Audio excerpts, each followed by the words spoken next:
Simply tap and drag to rotate the view.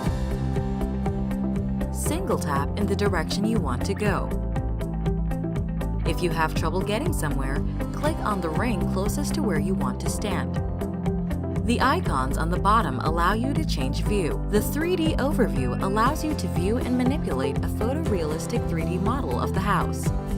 Drag one finger to rotate or two fingers to translate the model.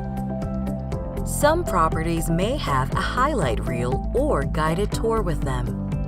To view a space on the highlight reel, tap the image you would like to explore, or click play to view the guided tour.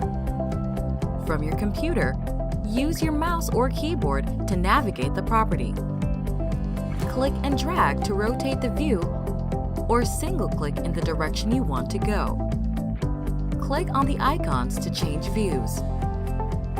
Right-click to rotate, or left-click to translate the model. If the property you're viewing has multiple levels, clicking the icon in the bottom right allows you to quickly jump between levels.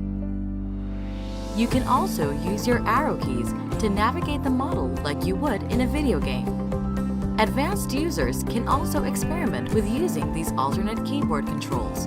Matter tags are another optional feature.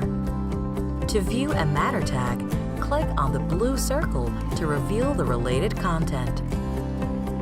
The 3D Showcase offers the best and most immersive way to view a property without actually being there.